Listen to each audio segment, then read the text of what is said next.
So I've been farming the Arms Dealer Grandmaster Nightfall quite a bit, so much that it makes my head spin. After about 20 hours or more of doing this thing, here's my advice to you about how to get it done quickly. What I've learned is that your loadout doesn't really matter. It matters how coordinated you are with your team. I tried a lot of different weapon and armor combinations, having me and my teammates on a range of different subclasses, and what we learned is that you can make anything work. Even a budget build can work where you only use seasonal or very accessible gear. I've made a guide on that, so if that's what you're looking for, I've linked that on screen by now. But the fastest strategies will be glass cannon strategies, because once you have a coordinated team, the only limiting factor is going to be how much damage you can do. Obviously this makes things like Divinity and Izanagi very appealing. Personally, we found that triple anarchies was the fastest way. Another strong contender was Eyes of Tomorrow to just clear ads really quickly. But whatever you choose, find two people you enjoy playing with and can get coordinated with. And that's going to be the way that you'll get this done as quickly as possible to get as many adept palindromes as possible. So far, my best roll is Quick Draw Rangefinder with 2 range boosting perks, so I'm pretty happy with that.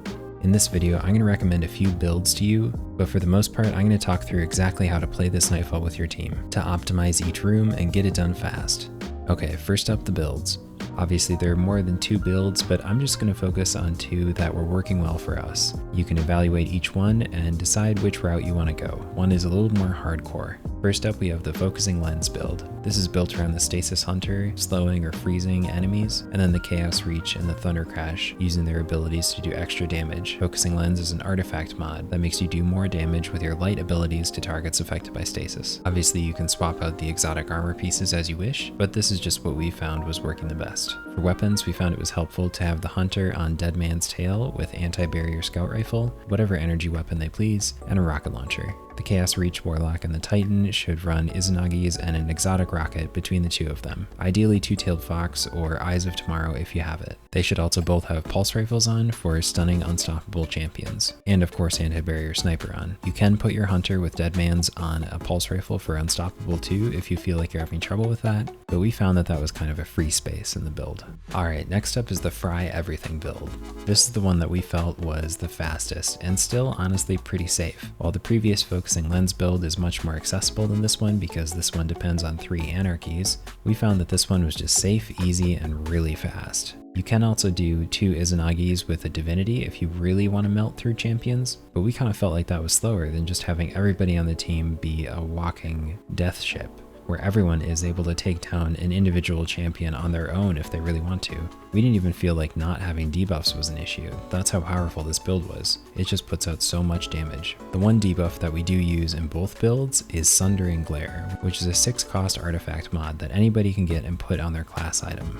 This seemed to be totally enough for us, and we weren't even running a special finisher. Just everybody wearing ammo finders seemed to be totally enough, and by the time we got to the boss fight, we didn't even need ammo because we could kill the boss as soon as we got to the top of the elevator. If you'd like to work with your team a little bit more, play it a touch safer, and try out something new, I'd really recommend the colorful and enjoyable build that is the Focusing Lens build. If you're just here to take names and get palindrome drops, I'd recommend the Fry Everything build, and just go through this as fast as possible.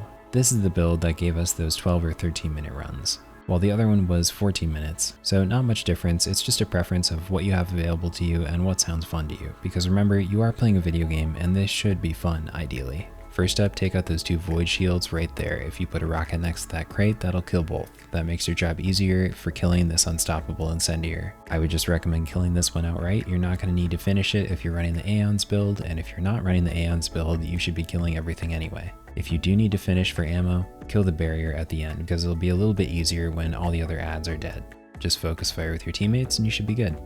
On to the next area. If you get in here fast enough, the Thresher won't move for a moment and you can hit it with a rocket or 2. You should only need 2 rockets to kill it, so don't overkill. Then if you're using Eyes of Tomorrow here, it's a great time to burn through all of the small ads. If you're not using Eyes of Tomorrow, work with your team and hang back a little bit to slice the pie, meaning don't expose yourself to angles that you're not shooting from. There's going to be 2 Sniper Scions to your left on the bar way out there, and then there's going to be one that spawns close to your left and some other weirdly teleporting orange bar enemies that you're going to have to watch out for. So just be ready to team shoot together. Moving up, try to kill the green slug shooter before the unstoppable champion spawns. If you need to finish it at this point, do so, but if not, the unstoppable champion should be just fine to finish as well, once you clear out the other ads at least. Getting rockets into these big pockets of ads is going to be crucial, so you don't have to spend a whole lot of time primarying them all down. Make sure you take out all the snipers before you go in much farther. There's going to be one orange bar sniper scion at the end, and he's a very good shot. Then pick up the orange ball, and you're going to have to juggle this as you move forward because it's not really worth going back for it, in my opinion.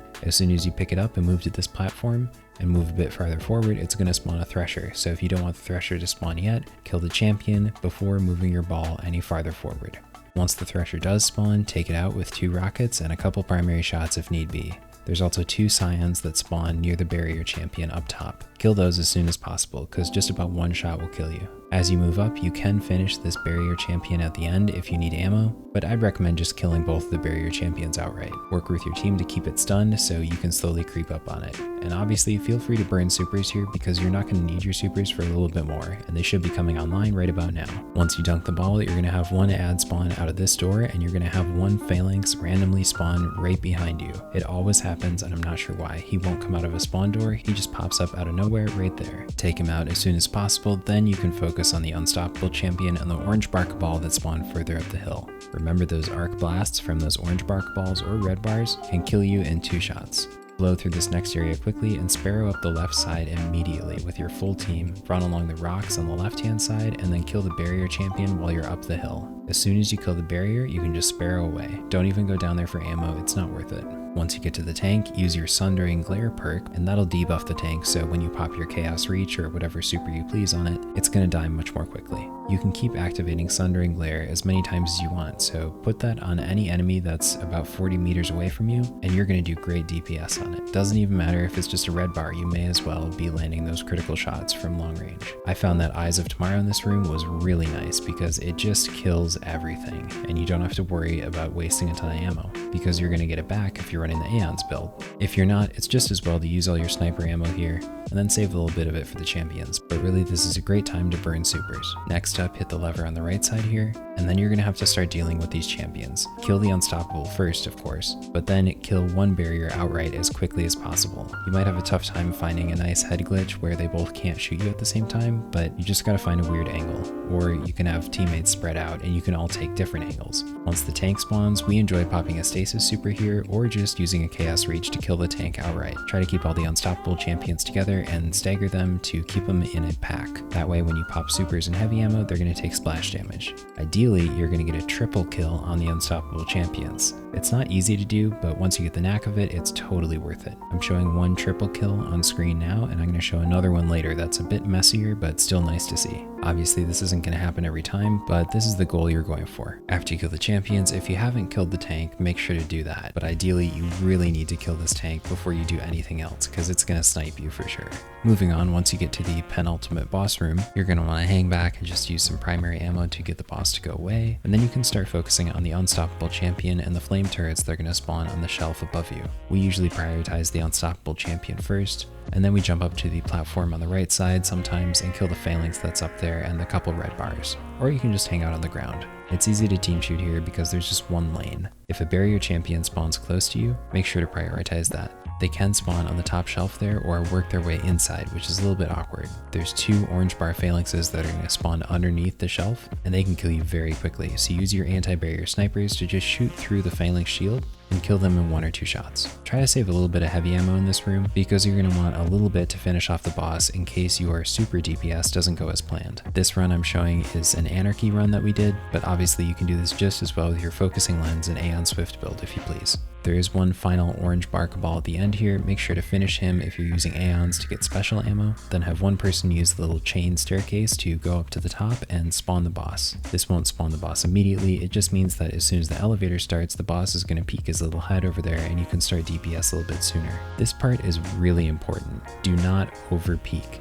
As you're going up the elevator, the game's texture and movement mechanics sort of have a senior moment, and it's very difficult for you to move. So I would just recommend staying behind the boxes. If you are able to do some damage, that's great, but the main priority is just not dying, because it makes this whole next section awful. Once you get to the top, pop your stasis super if you have it, and then your damage supers, and then afterwards just use heavy ammo. But if you're just relatively coordinated here, you should be able to kill the boss outright. All in all, this Grandmaster goes really fast, especially once you get it down. It can be a super fun speedrun. You'll get plenty of upgrade materials, exotics, and adept palindromes, and I hope you get the rolls that you're looking for.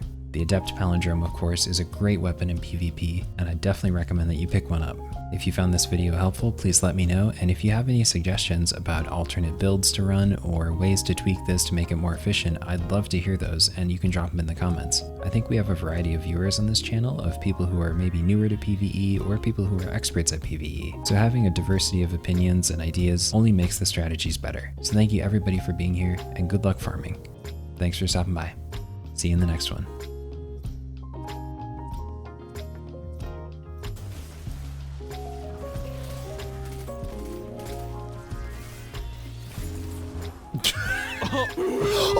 No way! What? No way! What?